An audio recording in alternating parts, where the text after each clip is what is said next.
الحمد لله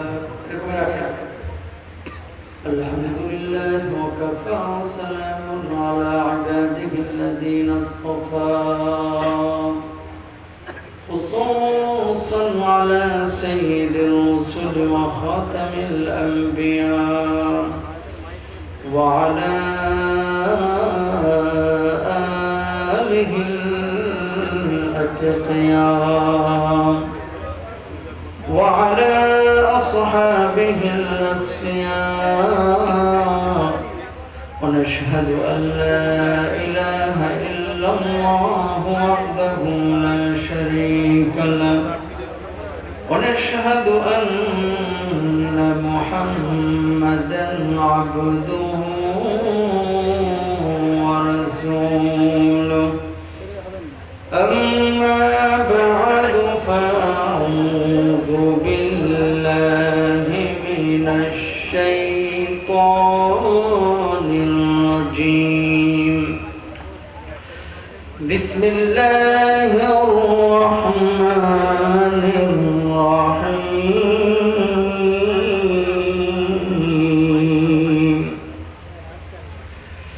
من ذا الذي يقرض الله قرضا حسنا فيضاعفه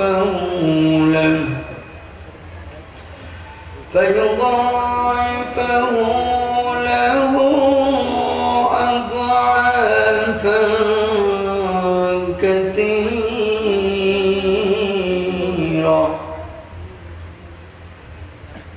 والله يقبض ويبسط وإليه ترجعون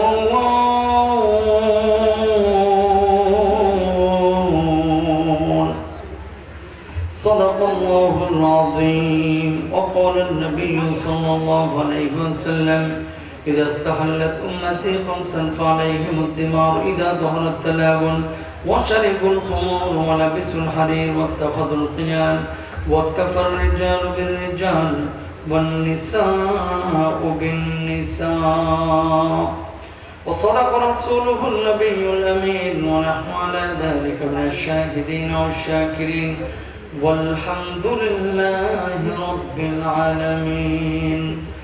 وقال تعالى في شان حبيبه إن الله وملائكته يصلون على النبي يا أيها الذين آمنوا صلوا عليه وسلموا تسليما. درود إبراهيم পড়ে اللهم صل على محمد وعلى آل محمد. একটু বাড়ান ভাই, আর একটু ইফেক্ট দেন যদি পারেন, আস্তে কথা বলছি তো। وعلى آل إبراهيم إنك حميد مجيد.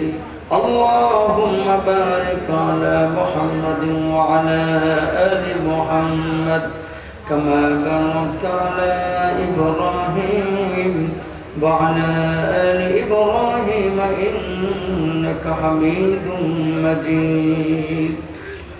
আকাশে সুন্দর নদীও সুন্দর সুন্দর বনের ফুল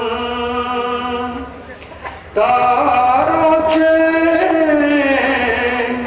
সুন্দর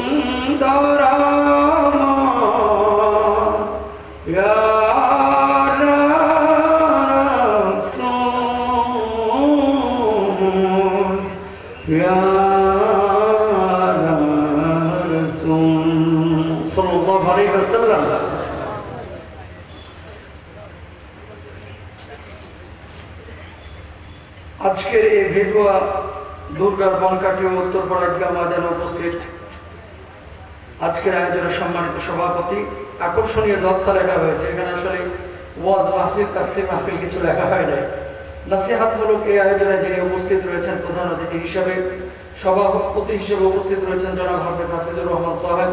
আমার পূর্বে আলোচনা করেছেন আলহাজ হাফেজ মাওলানা আবুল কালাম আজাদ সাহেব, আলোচনা করেছেন জনাব হযরত ইয়াহিয়া সাহেব। অনেকের নাম এখানে দেখতে হচ্ছে, সবার নাম আসলে বলাটা সম্ভব না, অনেক সময়ের ব্যাপার। আল্লাহ সুবহানাহু ওয়া তাআলা প্রত্যেককে দ্বীনের জন্য কবুল করুন, বলুন আমিন। আমিন। এই ভারতে একটা কথা আছে আপনাদের, মানুষ কথা বলতে চায় না। বাংলাদেশে মানুষ এমন ভাবে স্লোগান দেয় যে প্যান্ডেল পুন্ডেল ফাইটা যায়, আর ভারতের মানুষ কোনো কথাই বলতে চায় না। একটু রেসপন্স করে তাহলে আলোচনা করে আরাম পাওয়া যায়। আমাদের অভ্যাস আবার খারাপ, মানুষ যদি রেসপন্স না করে তাহলে আমরা মনে করি যে মনে হয় আলোচনা বুঝতেছে না, এই জন্য কোনো কথা বলতেছে না। আল্লাহর নাম বলবেন, সুবহানাল্লাহ বলবেন, আলহামদুলিল্লাহ বলবেন, ইনশাআল্লাহ। রাজি আছেন না? আপনারা সবাই ভালো আছেন তো? সামনে যারা উপবিষ্ট আছেন, আমার পিতৃতুল্য মুরব্বিয়ান আযম, সমাবেশী বন্ধুরা, স্নেহের ছোট ভাইরা, পর্দার আড়ালের মা এবং বোনেরা, সবাইকে আমার আন্তরিক সালাম। আসসালামু আলাইকুম ওয়া রাহমাতুল্লাহি ওয়া বারাকাতুহু। ওই দেখেন চুপ করে বসে আছে, কোনো কথা বলে না। এই সালামের জবাবটা দেন না।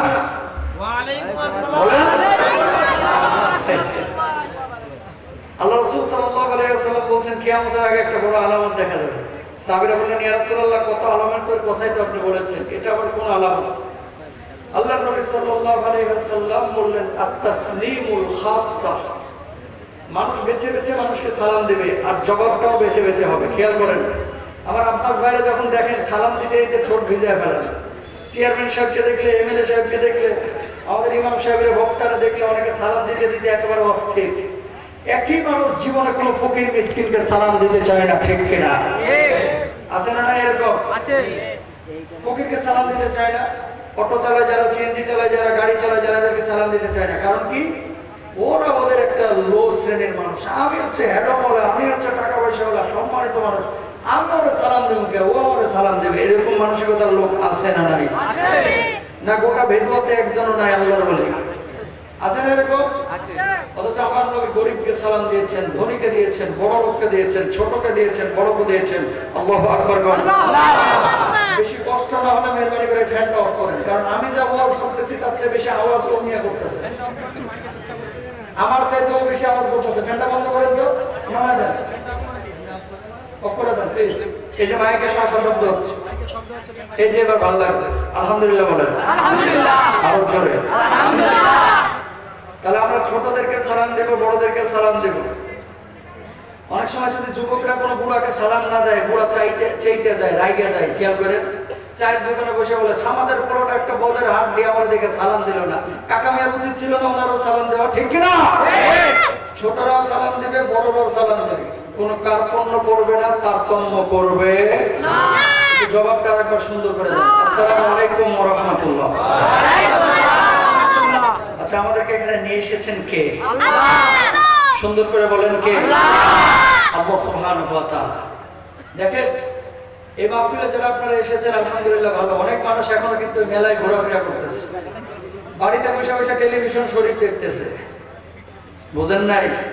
আপনারা তো কোরআন শরীফ বলেন, অনেকে কোরআন শরীফ সারা মাসেও ধরে না, সারা বছরও ধরে না। ওই যে গত রমজানে তুলে রাখছে তাকের উপরে, এই রমজানে ঝাড়ে ধরে নামাইব। আছে না? নাই? আছে। কিন্তু টেলিভিশন দ্বারা আবার প্রতিদিন মুইছে যত্ন করে, নিজের বউরে যেমন যত্ন করে রাখে, টিভিটাকে এরকম যত্ন করে রাখে। কথা বলে না? আছে না? নাই? আছে। অনেকে বসে বসে টিভি দেখতেছে। আল্লাহ তাআলা ওদেরকে নিয়ে আসুক, বসার তৌফিক দান করুন, আমিন। দেখেন, আমি এত দূর থেকে এসেছি বাবার গল্প, খাজার গল্প, মাজারের গল্প, বাসার গল্প, খুঁটির গল্প করার জন্য না। যতক্ষণ কথা চলবে, কোরআনের তাফসীর চলবে, সুন্নাহর কথা চলবে, ইনশাআল্লাহ। ইনশাআল্লাহ। আল্লাহ আমাদেরকে আমলের নিয়তে বলার আর শোনার তৌফিক দান করুন, আমিন বলেন। আমিন। দেখেন, একজন মানুষ প্রতিদিন 23,040 বার চোখের পাতা ফেলে। 23,040 বার। 40 বার এই যে আপনি চোখের পাতা ফেলছেন, বিনা চার্জে ব্যবস্থা করেছেন যিনি, তার নাম কি? আল্লাহ। একজন মানুষকে আল্লাহ তাআলা দুটি কিডনি দিয়েছেন। কয়টা? তিনটা কিডনি কারো আসেনি পেটে? হাত দিয়ে দেখছেন? কয়টা? এই দুইটা কিডনির কাজ কি? প্রতিদিন 800 থেকে 2000 মিলিলিটার পেশাব উৎপাদন করা, যার কারণে আপনি পানি পান করতে পারেন। যদি এই পেশাব উৎপাদন না হতো, মিষ্টির ঝোলও খাইতে পারতেন না, পানিও খাইতে পারতেন না। আল্লাহু আকবার। তৌফিক দিয়েছেন কে? আল্লাহ। চার্জ দেওয়া লাগে কিডনি দুইটারে? মোবাইলের ব্যাটারির জন্য চার্জ দেন না, যে কিডনি দুইটা সারাদিন বহুত চলছে, একটু বন্ধ রাখি, চার্জ দিয়ে লই, হয় না। বিনা চার্জে যিনি ব্যবস্থা করেছেন কে? আল্লাহ। আর আল্লাহ তাআলা আপনার একটা হৃদপিণ্ড দিয়েছেন, এই হৃদপিণ্ডটা প্রতিদিন 1 লক্ষ বারের বেশি পাম্পিং করছে, বলুন সুবহানাল্লাহ। যেদিন পাম্প পাম্পিং বন্ধ হয়ে যাবে, আপনার নাম হয়ে যাবে মরহুম, ঠিক কিনা?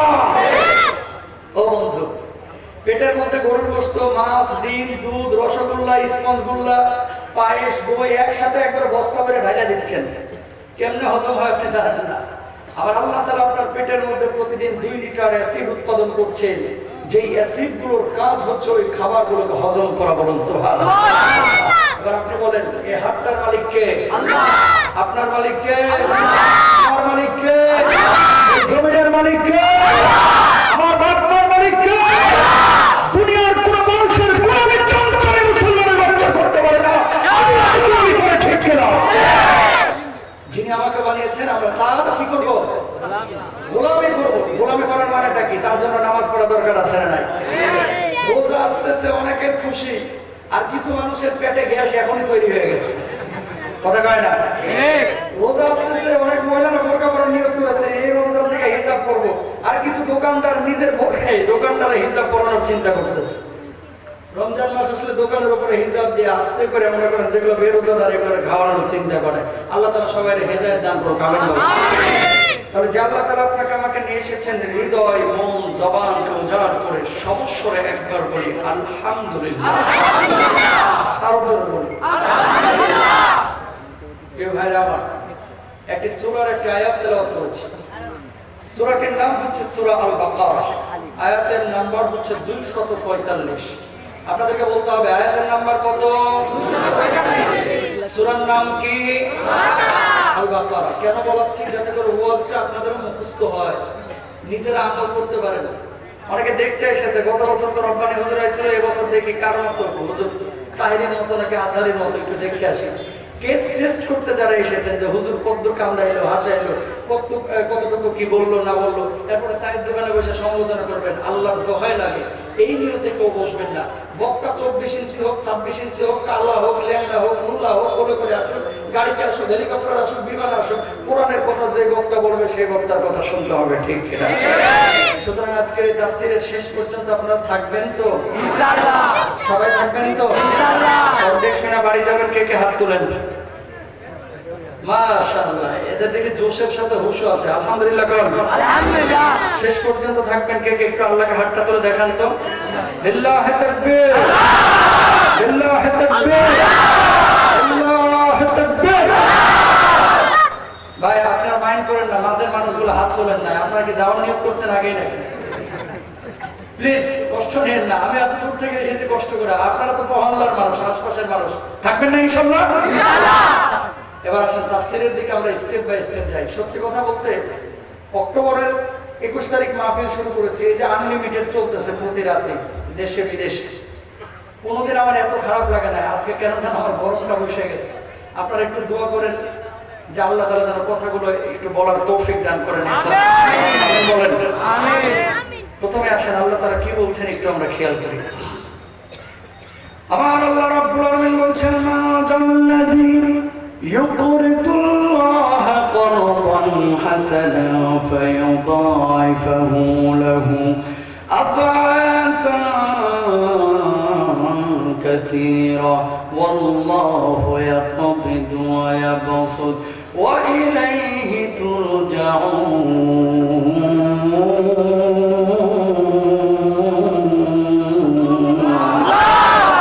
আল্লাহ রাব্বুল আলামিন বললেন, এই দুনিয়ার বুকে কোনো মানুষ যদি আল্লাহ রাব্বুল আলামিনকে নিন্দায়, আল্লাহ রাব্বুল আলামিন কিয়ামতের ময়দানে দ্বিগুণ বদলা দিবেন, দ্বিগুণ সওয়াব দিবেন, দ্বিগুণ ফজিলত দিবেন। দুনিয়ার বুকে আল্লাহ রাব্বুল আলামিন কোন রিজিকে, কোন মানুষের খাদ্যে, কোন মানুষের রিজিকের মধ্যে যদি প্রশস্ততা দিতে চান, অর্থাৎ দুনিয়ার বুকে আমার আল্লাহ রাব্বুল আলামিন কোন মানুষকে যদি ধনী বানাতে চান, সারা পৃথিবীর মানুষ মিলে তারে গরিব বানাইতে পারে না। আর আমার আল্লাহ যদি কোন মানুষকে গরিব বানাইতে চান, সারা পৃথিবীর মানুষ মিলে সেই মানুষটাকে ধনী বানাইতে পারে না, ঠিক কিনা? বন্ধুরা, আবার ধনী বানান কে? আরব জনে। গরিব বানান কে? হিরো থেকে জিরো বানান কে? জিরো থেকে হিরো বানান কে? এলাকার মধ্যে এমন অনেক মানুষ পাবেন যে মানুষগুলো এক সময় পকেটের মধ্যে পয়সা ছিল না, মা সকালবেলায় একটা রুটি বানায় দিত, 4 ভাই এই রুটির 4 কোনা খেয়ে স্কুলে গিয়েছে। আজকে বাপ মা দুনিয়া থেকে চলে গেছে, আল্লাহ রাব্বুল আলামিন এত পয়সা দিয়েছেন, এত পয়সা দিয়েছেন, পকেট ভরা পয়সা কোন জায়গায় খরচ করবে জায়গা পায় না। সুতরাং এই পরিবর্তনটা যিনি করেছেন তিনি হচ্ছেন আমার আল্লাহ। বলুন সুবহানাল্লাহ। বন্ধুরা আমার, এলাকার মধ্যে এমন অনেক মানুষ দেখবেন বাপের অনেক সম্পত্তি ছিল, বাপ মারা গেছে, মা মারা গেছে, আজকে বাপ মা মারা যাওয়ার পরে বাপের সম্পত্তি খালি বিক্রি করে আর ঘোরাঘুরি করে। আছে না নাই? আছে। বাপ সম্পদ রেখে গেছে 200 বিঘা, প্রতি বছর 2 বিঘা করে বেচে, আর দুমড়ায় মুচড়া খায়, কলকাতা ঘুরে, দিল্লি ঘুরে, মুম্বাই ঘুরে, দার্জিলিং ঘুরে, আর মনে করেন ঘুরে ঘুরে টাকা গোলা উড়ায়। এরকম লোক আছে না? আছে। উড়াইতে উড়াইতে এক পর্যায়ে এখন এমন অবস্থা হয়েছে যে আর পকেটে টাকা নাই, এখন মানুষের কাছে খালি হাত পাতে ভিক্ষা করে। মানে হিরো থেকে আর আল্লাহ তাআলা জিরো বানায় দিয়েছে, ঠিক কি না? ইশারা কা আল্লাহ।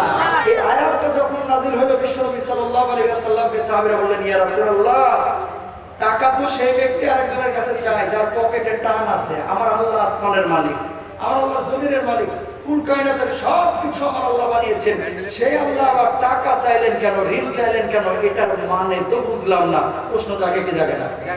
জাগে।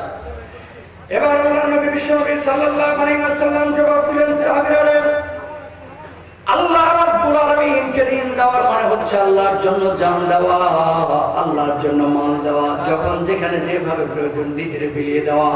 মসজিদের জন্য যেমন আজকে আপনারা টাকা দিলেন, মাহফিলের জন্য অনেকে আপনারা টাকা দিয়েছেন, এই প্রত্যেকটা দান আল্লাহ রাব্বুল আলামিনের অ্যাকাউন্টে জমা হবে, আর আল্লাহ তাআলা এই দানগুলোর সবগুলোকে দ্বিগুণ করে কিয়ামতের ময়দানে আল্লাহ ফিরিয়ে দিবেন। বলুন সুবহানাল্লাহ।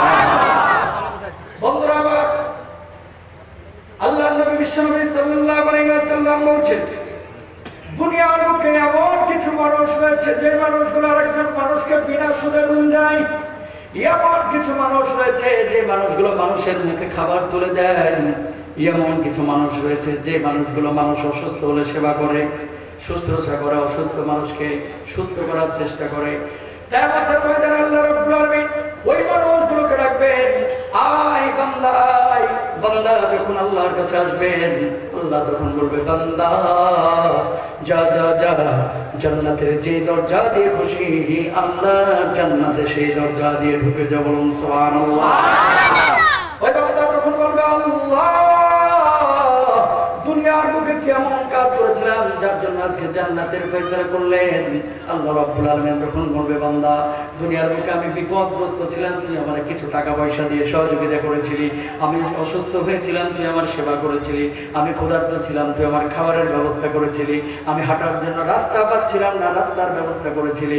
মূলত এই জিনিসগুলো মাখলুকের প্রতি যদি তুই ihsan করে করেছিস, ওরেও বানাইছি আমি আল্লাহ, তোরেও বানিয়েছি আমি আল্লাহ, প্রত্যেকটা ihsan যেন আল্লাহর প্রতি করা হয়েছে, আল্লাহর ঋণ দেওয়া হয়েছে, তার বদলা হিসাবে আমি আল্লাহ রাব্বুল আলামিন জান্নাতের ফয়সালা করে দিলাম। এইদিকে তাকান। এবার এলাকার মধ্যে দেখবেন অনেক সময় বৃষ্টি জমে, গাছলা দিনে, ওই আষাঢ় মাসে মানুষ হাঁটাচলা করতে পারে না। এমন একজন লোক আপনার পাশে বাড়ি করেছে, যে লোকটা যদি 3 হাত জায়গা ছেড়ে যায়, অন্তত 3000 মানুষ প্রতিদিন হাঁটাচলা করতে পারে। এরকম হয় কি হয় না? এতদিন জায়গা ঘিরে নেয়, যেমনি কিছু মানুষ হাঁটাচলা শুরু করছে, আস্তে করে জায়গাটা দেয়াল দিয়ে ঘিরে দেয়। যদি ওই লোককে জিজ্ঞেস করেন যে কাকা এই কাজ আপনি করলেন কেন, আমার জায়গা দিয়ে আমি হাঁটতে দিব না, অন্য কোনো দিক দিয়ে হাঁটবো। অথচ মানুষ ডুবে গেছে পানিতে, রাস্তাঘাট ডুবে গেছে, এই জন্য হাঁটতে পারতেছে না। যদি বলা হয় কাকা এই মানুষগুলো যে হাঁটতেছে আপনার আমল নামায় সওয়াব আল্লাহ লিখে দেবেন, এমন কথাও মানুষ বলে যে সওয়াবের দরকার নাই, আমার জমি দরকার, এরকম লোক আছে না? কথা বলে এখানে কোনো কথা হবে না, এখন কোনো কথা বলতে পারবেন না। আলোচনা চলতেছে, এটা কোরআনের সাথে বেয়াদবি হবে, ঠিক কিনা?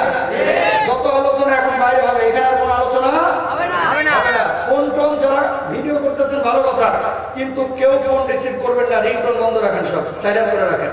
কোরআনের কথা হচ্ছে, কোরআনের কিছু আদব আছে, রাগ করেন না। এই কথাগুলো বানানো গল্প বলতেছি না, যদি বানানো গল্প বলি 3 ঘন্টা 3টা গল্প দিয়ে পুরো সময়টা কাটা যায়, যায় কি যায় না? সুতরাং আমরা প্রিয় ভাই, আপনারা যারা বসে আছেন একটু আদবের সাথে আলোচনাগুলো শোনার চেষ্টা করবেন, কোনো সারা শব্দ করবেন না, কোনো আওয়াজ, কোনো ধরনের কোনো কথা বলবেন না। আপনারা যদি একান্ত কোনো কাজ করতে হয় নীরবে করেন, নীরবে ফিসফাস আওয়াজ দিয়ে করবেন, ইনশাআল্লাহ বলেন। ইনশাআল্লাহ। আয়াত যখন নাযিল হইল, আল্লাহর নবীর সাহাবীরা বুঝে গেলেন যে আল্লাহর ঋণ দেওয়ার মানেটা কি। তার মানে মানুষের সেবা করা, আল্লাহর জন্য দান সাদাকা করা, আল্লাহ সুবহানাহু ওয়া তাআলার জন্য জান দেওয়া, মাল দেওয়া, এটার মানে হচ্ছে আল্লাহকে ঋণ দেওয়া। সুবহানাল্লাহ, সুবহানাল্লাহ। পৃথিবীর মানুষ আমরা বলি যে আমার আমার আমার আমার, বিশ্বনবী বলছে পৃথিবীর মানুষের আমার বলতে কিচ্ছু নাই, তিনটা জিনিস ছাড়া। সুবহানাল্লাহ, সুবহানাল্লাহ। কয়টা জিনিস আপনার? বলেন না কয়টা? তিনটা। এক নম্বর, আল্লাহর নবী বিশ্বনবী সাল্লাল্লাহু আলাইহি ওয়াসাল্লাম বলছেন, যেই জিনিসটা তুমি খেয়ে হজম করে ফেলেছো সেটা তোমার। দুই নম্বর, আল্লাহর নবী বলছেন যে পোশাক তুমি পরিধান করে ছিঁড়ে ফেলেছো সেটা তোমার। তিন নম্বর, আল্লাহর নবী বিশ্বনবী সাল্লাল্লাহু আলাইহি ওয়াসাল্লাম বললেন, যেটা তুমি আল্লাহর রাস্তায় দান করে খরচ করেছো সেটা তোমার। এর বাইরে যতই তুমি দাবি করছো তোমার তোমার তোমার, আসলে তোমার বলতে কিছুই না, সবকিছুর মালিক অন্যজন, ঠিক কিনা? বন্ধুরা আমার, ব্যাংকের মধ্যে আপনার 20 লাখ পড়ে আছে, আজকে রাত্রে আপনি মারা যাবেন, কালকে 20 লাখ আপনার বউ খাবে, আপনার সন্তান খাবে, ঠিক কিনা? সুতরাং আপনি দাবি করছেন আপনার, আসলে আপনার না। ওই 20 লাখের থেকে 20,000 তুলে যদি আপনি খান সেটা আপনার। এর বাইরে যতই আপনার আপনার বলেন, আসলে আপনার না, আপনার সন্তানের। বলুন আল্লাহু আকবার। দুই নম্বর, আল্লাহর নবী বললেন, যে কাপড় তুমি পরিধান করে ছিঁড়ে ফেলেছো সেটা তোমার। এই যে কোটটা আমি পরেছি, এই কোট যদি আলমিরার উপরে রাখা থাকতো, যদি নিজে না পরতাম, এই কোটটা এক সময় হয়তো থেকে যেত, আমি মারা যাইতাম। আমি মারা যাওয়ার পরে আমার বউ আমার বাচ্চা এই কোটটা হয়তো ফকির মিসকিনকে দিয়ে দিত। তার মানে দাবি করলাম আমার, কিন্তু আসলে আমার না। দুই নাম্বার। তিন নাম্বার, যে দানগুলো আল্লাহর রাস্তায় আপনি খরচ করছেন, এই দানগুলো আপনার অ্যাকাউন্টে জমা হচ্ছে। কিয়ামতের ময়দানে কঠিন মুসিবতের সময় আল্লাহ রাব্বুল আলামিন সেগুলো ফিরিয়ে দিবেন। সুবহানাল্লাহ, সুবহানাল্লাহ। তারপরে আমার বলতে মাত্র কয়টা জিনিস? তিনটা। কয়টা? তিনটা।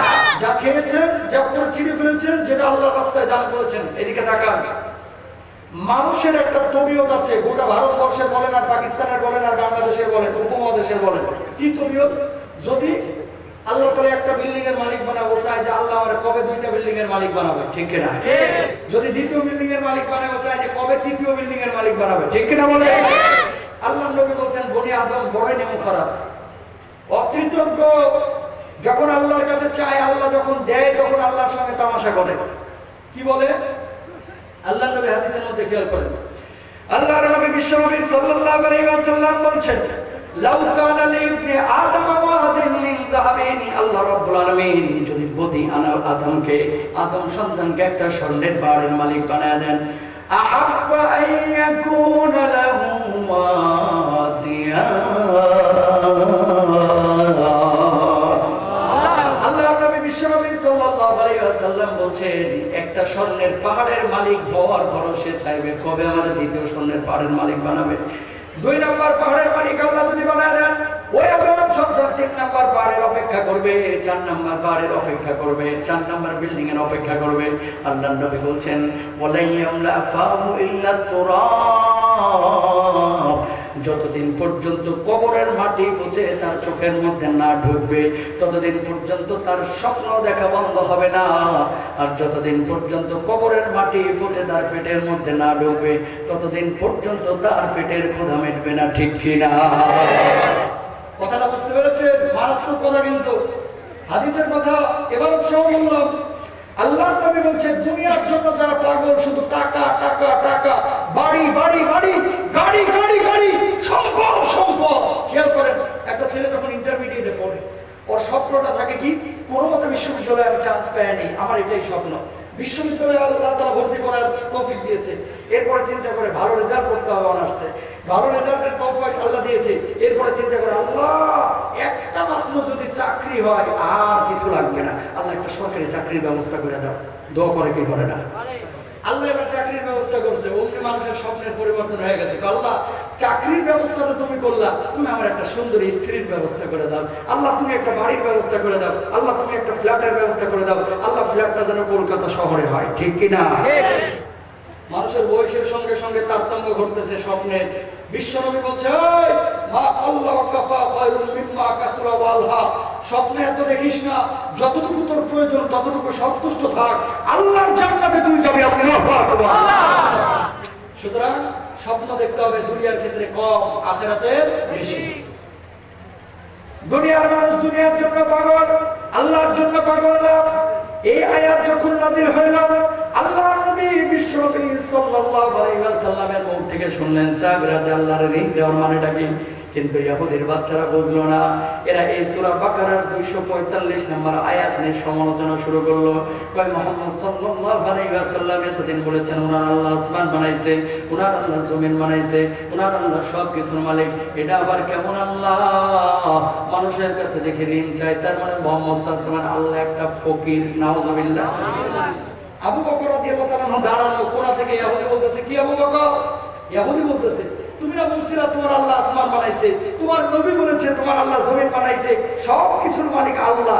এটা আবার কেমন আল্লাহ যে আয়াতের মাধ্যমে আমাদের কাছে ঋণ চাচ্ছে?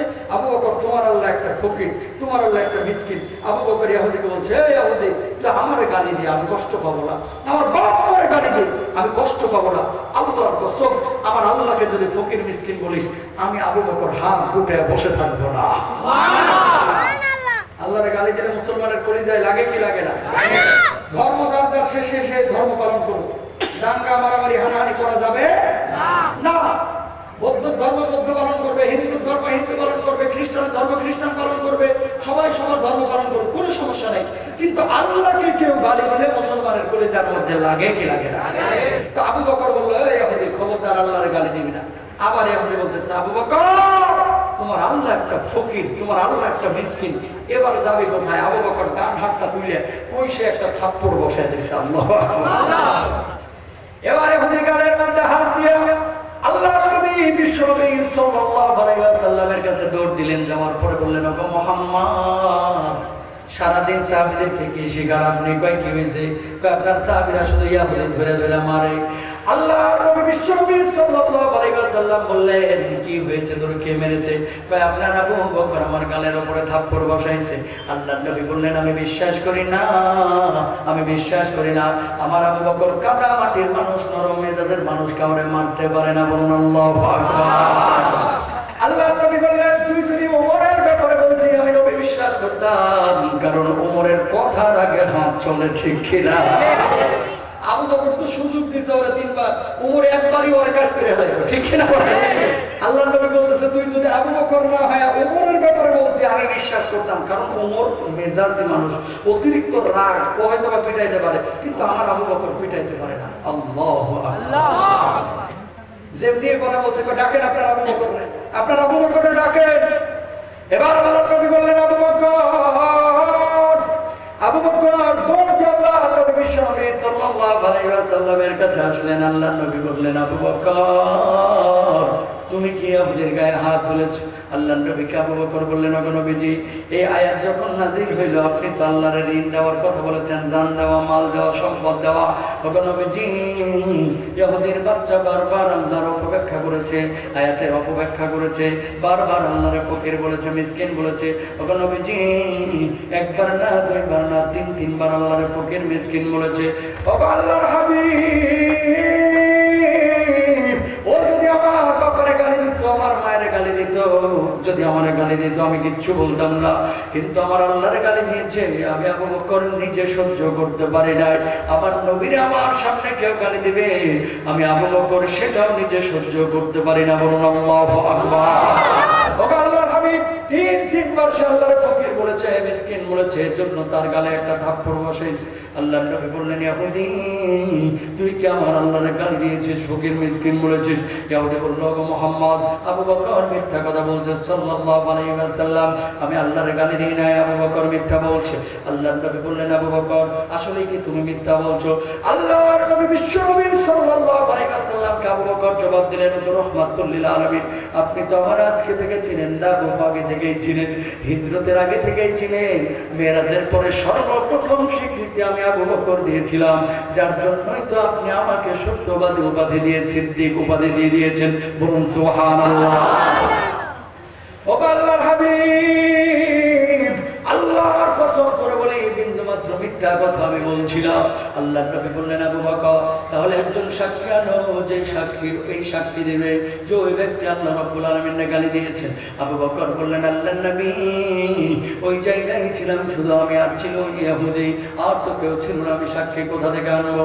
আল্লাহর নবী বিশ্বনবী সাল্লাল্লাহু আলাইহি ওয়াসাল্লাম বললেন, আবু বকর যদি সাক্ষী তুমি আনতে না পারো বিচার আমারে করতে হবে, কারণ ইহুদি তো স্বীকার করছে না, ইহুদির বিচার করতে হবে, অর্থাৎ তোমারও বিচার করতে হবে।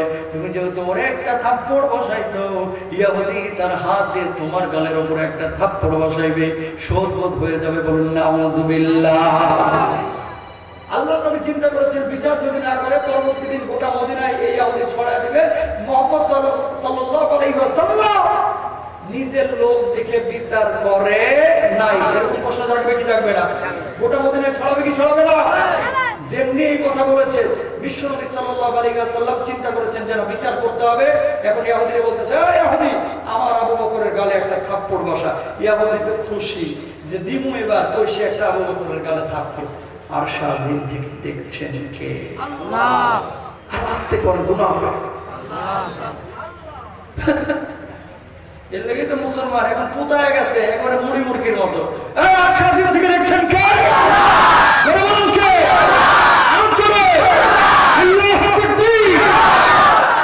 আরশ থেকে দেখছেন কে? আল্লাহ। আল্লাহ। জিবরিল আমিনের ডাকতেছে, তাড়াতাড়ি আয়, এদিকে আয়। জিবরিল আমিন আইছে। আল্লাহ বলতেছে, দেখ আমার হাবিব কি বিচার করতেছে।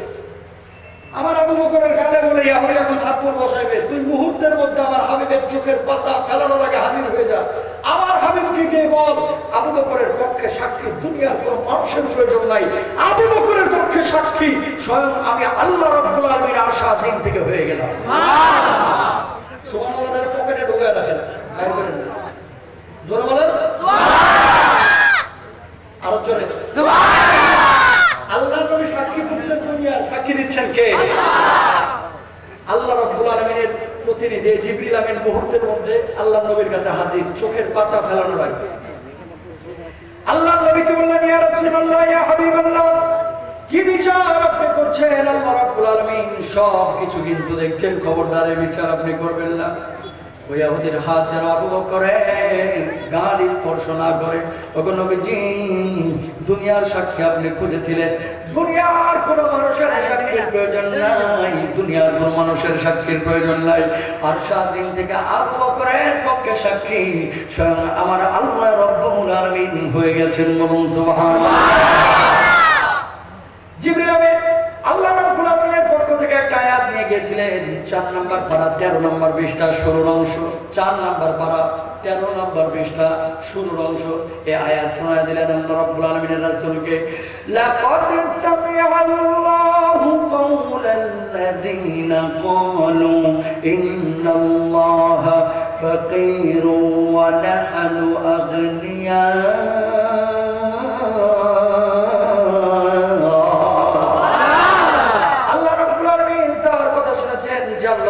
বলেছেন যে আল্লাহর মিসকিন বলেছেন। ওগো নবীজি আপনি বলে দিন, আল্লাহ ফকির না, আল্লাহ মিসকিন না। যারা আল্লাহর ফকির বলে, মিসকিন বলে, কুল কায়নাতের মধ্যে সবচেয়ে বড় বড় ফকির মিসকিন তারা। আর আমার আল্লাহ রাব্বুল আলামিন অমুখাপেক্ষে সবচেয়ে বড় ধনী মানুষ, ঠিক কিনা? সুবহানাল্লাহ বলেন। সুবহানাল্লাহ। বিচার কি আল্লাহকে? সাক্ষী দিচ্ছেন কে? আল্লাহ।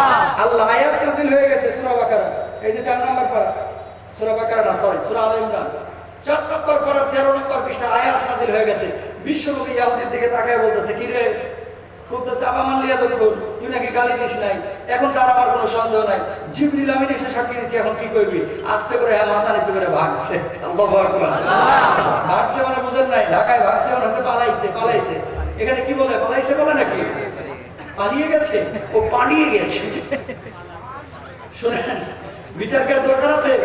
তারা আল্লাহর ঋণ দেওয়া মানে হচ্ছে আল্লাহর জন্য জান দেওয়া, মাল দেওয়া, মানুষের সেবা করা, খেদমত করা। খেয়াল করে, এই এলাকার মধ্যে অনেক মানুষ আছে, যদি আপনার কাছে 5,000 টাকাও ঋণ চাই, আপনি যদি 5,000 টাকাও ঋণ চান, ও বলে যে ভাই এই জামানায় কি 5,000 টাকা কেউ কাউরে এমনি এমনি দেয়, আপনারা আমি ঋণ দিতে রাজি আছে আল্লাহকে খুশি করার জন্য, কিন্তু 5,000-এর বদলা হিসাবে প্রতি মাসে আমরা 200 করে মাখন দেবেন। বুঝেন নাই? আর সুদ কইলে কষ্ট পাবে, ইন্টারেস্ট। সুদ পেলে কি পায়? কষ্ট পায়। কি দিবেন? ইন্টারেস্ট। 30,000 টাকা ধার চাবেন, বলবেন প্রতি মাসে 1,000 টাকা করে দিবা। সুদ না, সুদ না, এটা ইন্টারেস্ট। সুদকে ইন্টারেস্ট বললে কি জায়েজ হয়ে যায়? অনেকে ঘুষকে ঘুষ বললে শরম করে, এই জন্য বলে কি জানেন? বকশিস, হাদিয়া। ঠিক কিনা? আর এখানে সব আল্লাহর বলে বসে আছে, কেউ বিয়ার সময় যৌতুক টৌতুক চাইও না, নেয়ও না। ঠিক কিনা? না, এখানে একজনও যৌতুক নেওয়ার মানুষ নাই। আছেন এই একজন? বিয়ের সময় নিচে এরকম দু একজন মানুষ আছে না নাই? যৌতুককে যৌতুক বলে শরম লাগে, এজন্য বলে পণ, ডিমান্ড, হাতিয়া। ঠিক কিনা? ঘোড়া যতই আপনি খান, এই ঘোড়া খাইলে জায়েজ হবে না। দুনিয়ার মানুষ বড় অকৃতজ্ঞ। কেমন অকৃতজ্ঞ? মানুষ যখন সুখে থাকে না, মানুষকে ভূতে কিলায়। কিসে কিলায়? ভূতে। এই যে করোনার সময় বাংলাদেশে যখন মসজিদগুলো বন্ধ হয়ে গেল, সরকারের পক্ষ থেকে মসজিদ বন্ধ করা হলো, করোনা যাতে করে বাইরে না যায়। আপনাদের এলাকাতে মনে হয়েছিল না? যখন মসজিদগুলো বন্ধ হলো, কিছু মানুষের এমন মায়া কান্না, হায় রে, সরকার এটা কোনো কাজ করলো, করোনার সময় মসজিদ বন্ধ করে দিল। এমন মায়া কান্না দেখলে মনে হচ্ছে যেন আকাশ থেকে আব্দুল কাদের জিলানী নামে এসেছে। মহারাজা মসজিদ খুললে মনে হয় মসজিদ সাহেবের আগে প্রতি ওয়াক্ত নামাজ হাজির হবে। ওরে বাপ রে বাপ, এমন দরদ মসজিদের প্রতি। বাংলাদেশে দেখলাম এরপরে সরকার মসজিদগুলো খুলে দিল। যে মানুষগুলো মসজিদের জন্য করোনার সময় এরকম কান্নাকাটি করছিল, এদেরকে এখন দূরবীন দিয়েও মসজিদে খুঁজে পাওয়া যাচ্ছে না। আপনার এলাকায় দু একজন এরকম আছে না নাই? আছে না নাই? মসজিদ বন্ধ করলে বাপ রে বাপ, এদের কথা শুনলে মনে হবে যে বাপ রে বাপ, খালিদ বিন ওয়ালিদ যেন এই ভেদুয়ায় নামে এসেছে। এমন আল্লাহ বলি, যখন মসজিদগুলো খুলে দেওয়া হয় তখন আর মসজিদে ঢুকে না। যখন ডাক্তার মশাই বলেছে, এই কাকা মিয়া, তোমার হার্টের মধ্যে 5টা ব্লক ধরা পড়েছে, তখন মসজিদে মুয়াজ্জিন সাহেবের আগে গিয়ে হাজির হয় ওই রোগী ব্যক্তি।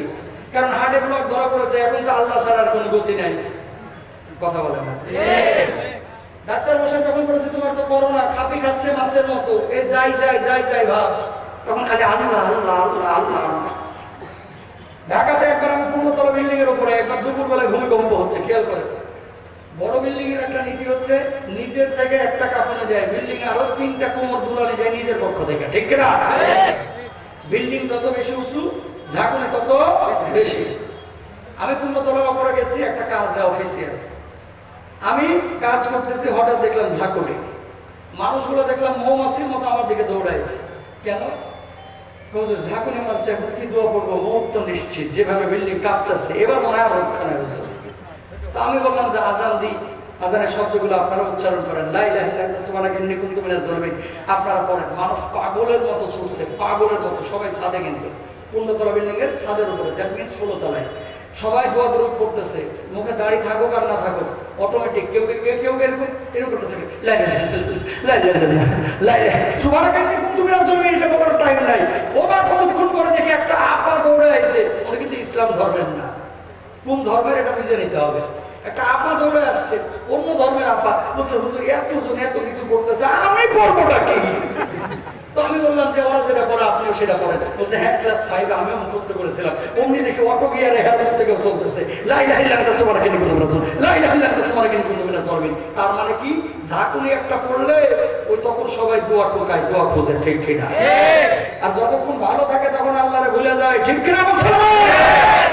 যখন বিপদে পড়ে আল্লাহ আল্লাহ, চাকরি হচ্ছে না, ওরে বাপ রে বাপ, কোম্পানির পেছনে ছুটতে ছুটতে জুতা ক্ষয় হয়ে যায়, আল্লাহর কাছে দোয়া করে, 5 ওয়াক্ত নামাজ তো পড়ে, তাহাজ্জুদ মিস করে না, যেমনি ভাবে একটা চাকরি হয়ে যায়। এরপরে জুমার নামাজও পড়ে না, খালি ঈদের নামাজের সময় বগলের নিচে একটা জায় নামাজ নিয়ে সবার আগে আতর সুরমা লাগাইয়া ঈদগাহে হাজির হয়। এরকম মুসল্লি আছে না নাই? যখন চাকরি হচ্ছিল না খালি নামাজ, এখন চাকরি হয়ে গেছে আর খবর নাই। এদের ব্যাপারে আমার আল্লাহ কি বলছেন খেয়াল করেন। বলবেন হুজুর কোথায় বলছে? 11 নম্বর পারা। পারা নাম্বার কত? 11। পৃষ্ঠা নাম্বার 10। পৃষ্ঠা নাম্বার কত? 10। একটু বলেন না ভাই কত? পৃষ্ঠা নাম্বার 10। সূরার নাম সূরা ইউনূস। সূরার নাম কি? সূরা ইউনূস। সূরা ইউনূস 11 নম্বর পারা, 10 নম্বর পৃষ্ঠা। শুরু থেকে নিয়ে শেষ পর্যন্ত আল্লাহ তাআলা কিছু মানুষের চরিত্র তুলে ধরেছে, যে মানুষগুলো কেমন গাদ্দার, বেঈমান, আমার সাথে কিভাবে গাদ্দারি করে। ও মানুষ তোমরা একটু দেখো আর শিখো। বলবো?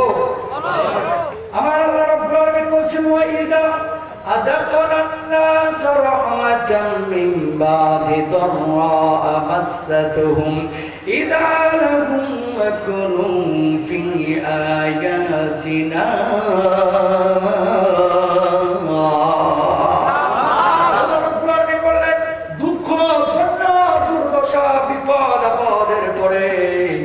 আল্লাহ রাব্বুল আলামিন আমার বান্দাকে যখন আমার রহমতের সাধন করায়, অর্থাৎ অসুস্থ থেকে সুস্থ করে তুলি, চাকরি ছিল না চাকরির ব্যবস্থা করে দিই, খাইতে পাইতো না খাবারের ব্যবস্থা করে দিই, শোয়ার জায়গা ছিল না এখন পালঙ্কে শোয়ার ব্যবস্থা করে দিয়েছি, আগে বাড়ি ছিল মাটির এখন টাইলসের বিল্ডিং বানানোর ব্যবস্থা করে দিয়েছি।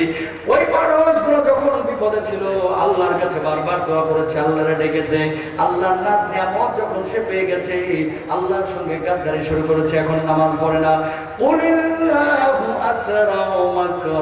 হে নবী, ওই মানুষগুলোকে বলেন আল্লাহ রাব্বুল আলামিন যদি তোদের সঙ্গে গাদ্দারি শুরু করে পৃথিবীর বুকে এক মুহূর্ত একজন মানুষ টিকতে পারবে না, ঠিক কিনা? আর রাব্বুল আলামিন এরপরে উপমা দিচ্ছেন, ওয়াল্লাযী ইউসাইয়িরুকুম ফিল বাররি ওয়াল বাহর হাত্তা ইযা কুনতুম ফিল ফুল।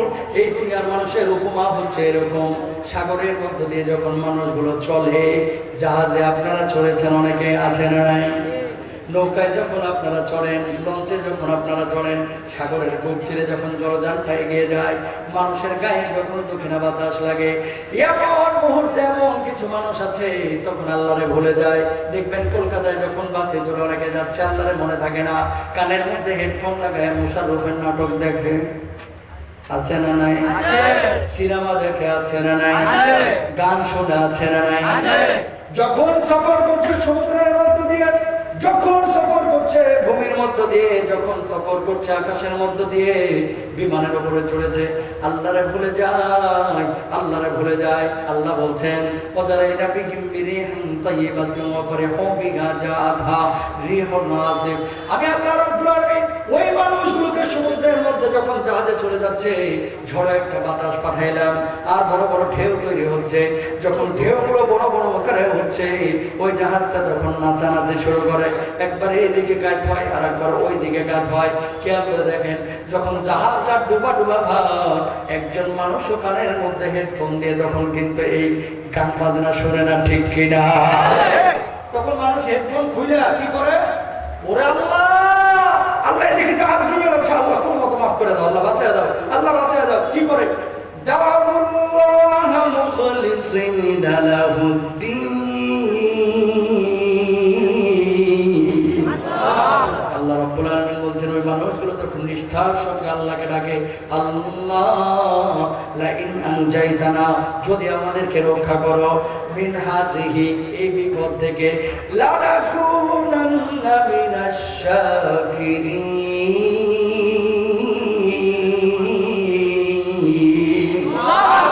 মানুষ তখন বলে, আল্লাহ জাহাজে ডুবায় না মাহবুব, ও মাহবুব জাহাজে ডুবায় আমার বাইরে ফেলো না, আল্লাহ কোন মতো জাহাজের উপকূলে ভিড়িয়ে দাও, আমি আমার পরিবারের কাছে যাবো, যদি আমার বাঁচিয়ে দাও সারা জীবন তোমার কৃতজ্ঞ বান্দা হয়ে থাকবো। আল্লাহু আকবার। এবার আল্লাহ তাআলা কি করলো?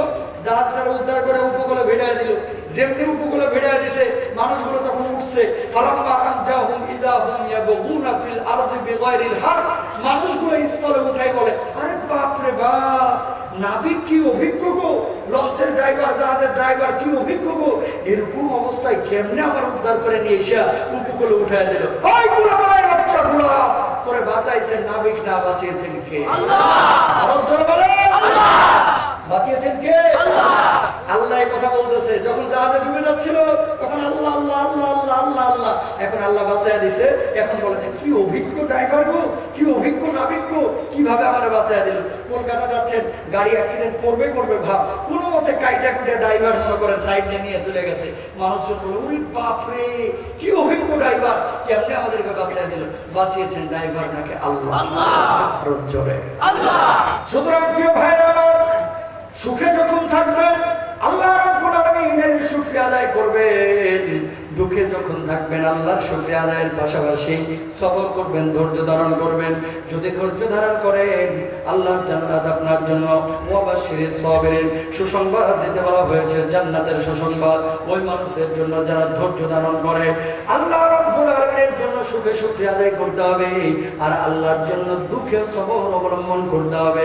যদি সবর অবলম্বন করেন আল্লাহ রাব্বুল আলামিন জান্নাতের ফয়সালা করবেন, ঠিক কিনা? এই আপনাদের এলাকায় কি কেউ সুদ টুদ খায় নাকি? কিছু মানুষ আছেন এই সুদ টুদ খায়? একজনও নাই? আছে আছে আছে। মানুষ মনে করে সুদ খাইলে মনে হয় সম্পদ বাড়ে, আসলে মিথ্যা কথা। সুদ খাইলে সম্পদ বাড়ে না। সুদের টাকা যারা তুলে নিয়ে আসে 20,000, 22,000, 25,000 বাড়িতে নিয়ে আসে, নিয়ে আসার পর কিন্তু আরাম পায় না, ছেলে পেলে মানুষ হয় না। এই সুদের টাকা খাইয়া বউকে রাবিয়া মসরি বানানো যায় না। এই সুদের টাকা খেয়ে আরাম পাওয়া যায় না, ঘুম হয় না ঠিক মতো, গোশত হজম করা যায় না। এই সুদের টাকা খাইয়া ঘুম করা যায় না ঠিক মতো, 4টা ঘুমের ট্যাবলেট খেয়ে কোমরের ব্যথায় ঘুম আসে না। আর যেটা হালাল খাই ইমাম সাহেবের বেতন দেন মনে করেন 8,000, রিক্সা চালায়, সিএনজি চালায়, অটো চালায়, যে লোকটা এই লোকটা কামায় মাত্র 11-12,000 টাকা। খেয়াল করেন, এই মানুষটা বাড়িতে আসার পরে শোয়ার আগে নাক ডাকা শুরু করে। ঘুমের কোনো সমস্যা নাই, হজমের কোনো সমস্যা নাই। হারাম যেদিন থেকে আপনি খাওয়া শুরু করবেন আপনার আরাম উঠে যাবে, লিখে দিতে পারি। আর হারাম যেদিন থেকে খাওয়া শুরু করবেন আরাম আল্লাহ তাআলা পরিবারে ঢেলে দিবে, হায়াতে বরকতে, রিজিকে। সুবহানাল্লাহ। আপনারা ধনী হতে চান কি চান না বলেন? ধনী হতে চান না? মিথ্যা কথা। আর্থিক সচ্ছলতা চান কি চান না? হয়তো বা বলেন যে হুজুর কোটিপতি হওয়ার দরকার নাই, অন্তত অতটুকু অর্থ আমার কাছে আসুক, যতটুকু আমার জন্য যথেষ্ট, ঠিক কিনা? অর্থ, রিজিক এবং আর্থিক সচ্ছলতার জন্য 2টি আমলের কথা কোরআনে বলা হয়েছে। কয়টা? রিজিকের সংকটে যারা ভুগছেন, আর্থিক সংকটে যারা ভুগছেন, এই 2টা আমল করবেন। মানুষ মনে করে সুদ খেলে সম্পদ বাড়ে, মিথ্যা কথা। আল্লাহ কি বলছেন খেয়াল করেন। সম্পদ বাড়ানোর জন্য আমল কয়টা বললাম? আরো জোরে। 2টা আমল। সম্পদ যদি বাড়াইতে চান, বরকত যদি চান, 1 নম্বর আল্লাহ কি বলছেন খেয়াল করেন। আমার আল্লাহ রাব্বুল আলামিন বলছেন ইয়াহাকুল্লাহুর রিবা ওয়া ইউরবিস সাদাকাত।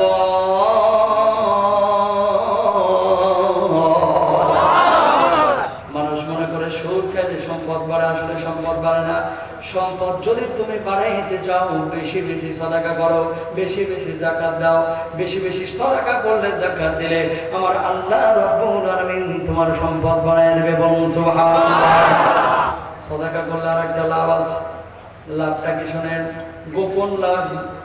কালকে যে হুন্ডা অ্যাক্সিডেন্টে আপনার পা ভাঙবে না, আপনি কি জানেন? আপনার ছেলে পানিতে ঢুকবে না, আপনি কি জানেন? আপনার বউ বাথরুমে পড়ে কোমর ভাঙবে না, আপনি কি জানেন? এমন একজন মানুষ দেখাইতে পারবেন না যে আগামী 10 বছরের মধ্যে আপনার কি কি বিপদ ঘটবে, আপনি জানেন না। 1 বছরের মধ্যে কি বিপদ ঘটবে, আপনি জানেন না। আল্লাহর নবী বিশ্ব নবী সাল্লাল্লাহু আলাইহি ওয়াসাল্লাম বলেন, সামনে ঘটিত বিপদ আপদ থেকে যদি তুমি বাঁচতে চাও, যদি তুমি বাঁচতে চাও, বেশি বেশি সাদাকা করো, বেশি বেশি সাদাকা করো। বেশি বেশি সাদাকা করলে সাদাকা তো তার দুলবালা, আল্লাহ রাব্বুল আলামিন তোমার সামনে হঠাৎ ঘটিত বিপদ থেকে উদ্ধার করবেন। বলুন সুবহানাল্লাহ। সাদাকা বেশি করতে হবে। সুলাইমান নবীর নাম শুনছেন আপনারা? হ্যাঁ। সুলাইমান নবীর সময় একজন ডিম চোর ছিল। কি চোর? ডিম চোর। একটা পাখি প্রতিদিন ডিম পাড়ে, ওই ডিম চোর যে ডিম চুরি করে খায় ফেলে। তো ওই পাখি বাচ্চা উঠাইতে পারে না।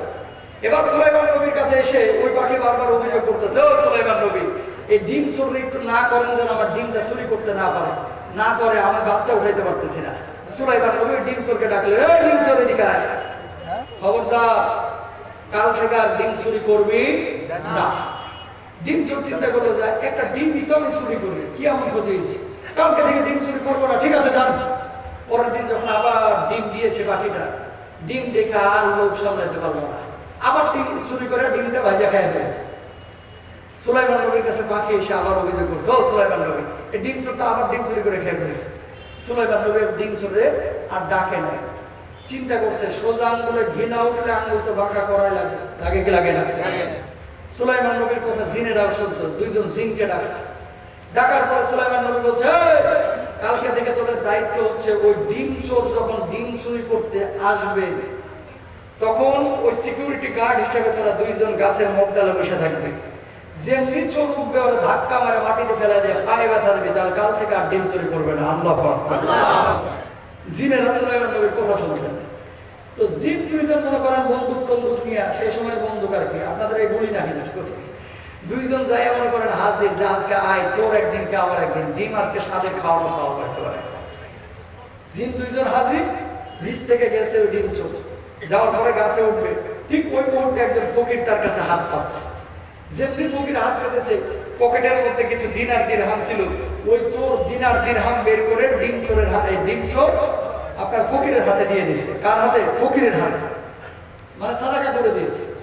ফকির মিসকিনেরও কখনো কখনো কিন্তু হাত পাততে ওদের তো সমস্যা নাই, কে কোটিপতি, কে চোর, কে ডাকাত, একই ওদের হৃদয় জ্ঞান আছে, হাত পেতেছে দিয়ে দিয়েছে। চোরের কিন্তু মাঝে মাঝে মায়া দয়া হয়। বাংলাদেশে আমি একবার রংপুর থেকে মাহফিল করে যাচ্ছি, রাস্তার মধ্যে আমার ডাকাত ধরল। ডাকাত যখন ধরছে, আইসাই গাড়ির মধ্যে একবার কোপানো শুরু করছে। তো রাত বাজে 2:30, আমি প্রচন্ড কুয়াশার মধ্যে গাড়ির গেটটা খুলে নামলাম।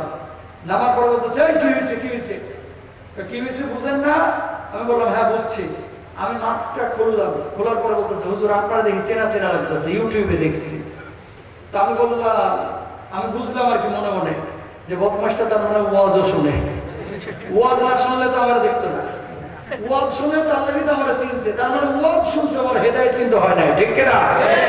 ও বললো যে হুজুর করতে গেছে, আমি বললাম ওয়াজ করে আছে। পকেটে যা আছে দিয়ে দেন। তো দিয়ে দিলাম, টাকা পয়সা যা আছে। মোবাইলটা দেন, মোবাইলটাও দিলাম। চলে যাচ্ছে, দেওয়ার সময় বলতেছে, হুজুর দোয়া করে মনে কষ্ট রাখেন না। বুঝতে পারছেন? চলে যাওয়ার সময় কি বলতেছে, হুজুর দোয়া করেন মনে কষ্ট রাখেন না। আমার মনটা ভরা দোয়া মনে হয় লাগে আসবে নাকি? গত কয়েকদিন আগে, এখন 1 মাস হয় নাই, আমার এক দোস্ত সিলেট থেকে মাহফিল করে আসতেছে, বাংলাদেশের সিলেট একটা জেলা আছে না, মাহফিল করে আসতেছে, ভৈরবের পরে ডাকাত ধরছে। ডাকাত ধরার পরে হুজুরে ধরে বলতেছে, হুজুর কোথেকে গেছেন? কয় মাহফিল থেকে। ডাকাত মহোদয় আর বুঝতে বাকি নাই, পকেটে মাল আছে, বুঝেন নাই, বুঝে হুজুর যা আছে দিয়ে দেন। বলছে যে এই টাকাগুলো তো মাদ্রাসার টাকা নিয়ে না, 40,000 টাকা আমি মাদ্রাসার ভাড়া দিব। হুজুর মাদ্রাসাও চলতে হবে, আমাদের তো চলতে হবে, টাকাগুলো দিয়ে দেন, নাহলে কিন্তু দিমুখো। হুজুর দিয়ে দিছে। বলছে বাজার আর কিছু নিও না। মোবাইলটা দেন, মোবাইলও দিচ্ছে। ডাকাত চলে যাচ্ছে, একটা ডাকাত পেছনের দিকে আইসা বলতেছে, হুজুর হাতটা দেখি। বাজার আমার হাতটা কিচ্ছু নাই। দেন না হাতটা। হাতটা হুজুর আগাইছে, হুজুরের হাতে 300 টাকা গুঁজে দিয়ে বলতেছে, হুজুর রাস্তায় কিছু কিনা খায়, রাস্তায় কিছু কিনা খায়। নিল 40,000, দিল কত? আরো জোরে কত? নিচে 40,000, দিল। হুজুরের মন ভরা একটা দোয়া লাগাই, আল্লাহ 300 টাকা দিছে, তুমি ডাকাতদের আল্লাহ ওলি বানায় দাও। এই কথা কি হুজুর বলবে? বলবে না। তো ডাকাত চোরেরও কিন্তু মাঝে মাঝে মায়া হয়, যখন মায়া টায়া হয় এরকম হুজুরদেরকে 200-300 দেয়, কিন্তু 40,000 নিয়ে যায় আর কি। তো ওই যে ডিম চোর, ওর মায়া হয়েছিল, ও কিছু দিনার দিরহাম কার হাতে দিয়ে দিয়েছে? ফকিরের হাতে দিয়ে দিয়েছে। ফকিরের হাতে যখন দিয়েছে, ডিম চোর উঠছে ডিম চুরি করতে। জিন দুইজন হাজির আছে, তোর একদিন কে আমার একদিন, খালি উঠে দেয়। জিনেরা রাইফেল নিয়ে রেডি। ধাক্কা কি মারবে জিনেরা? জিনরা ধাক্কা মারার আগে জিনদের কি কারা যেন ধাক্কা মেরে মাটির উপরে ফেলে ব্যথা দিয়ে দিয়েছে, বরং সুবহানাল্লাহ। এবার বাকি পরের দিন আবার সুলাইমান আলাইহিস সালাতু ওয়াস সালামের কাছে আসলেন। আসার পর বললেন, ওগো সুলাইমান আলাইহিস সালাতু ওয়াস সালাম, কেন আপনি ডিম চোরকে বারণ করলেন না? আবার তো ডিম চুরি করেছে। এবার সুলাইমান নবী একটু রাগান্বিত হয়ে গেলেন। ওই দুইজন সিকিউরিটি গার্ড অর্থাৎ জিন দুইজনকে ডাকলেন। ডাকার পর বললেন, কি হয়েছিল? কেন তোমরা তাদেরকে আঘাত করতে পারলে না? ডিম চোরকে ফেলে দিতে পারলে না? জিন দুইজন বললেন, ওগো সুলাইমান আলাইহিস সালাতু ওয়াস সালাম, ওই ব্যক্তি যখন ডিম চুরি করার জন্য আসলো, একজন বৃদ্ধ ফকির তার কাছে হাত বাঁধলো, সঙ্গে সঙ্গে কিছু দিনার দিরহাম দিয়ে দিল। এই দিনার দিরহাম যখন দিল, ওই গাছের উপরে উঠলো। আমরা ধাক্কা মারবো কি, আমাদের কি কারা যেন ধাক্কা মেরে ফেলে দিল। ওগো সুলাইমান আলাইহিস সালাতু ওয়াস সালাম, এই কারণে নিজেরা ব্যথা পাইছি, ওই ব্যক্তিকে আমরা ব্যথা দিতে পারি নাই। আল্লাহু আকবার। সুলাইমান নবী বুঝতে পারছিলেন না ওই ব্যক্তি যে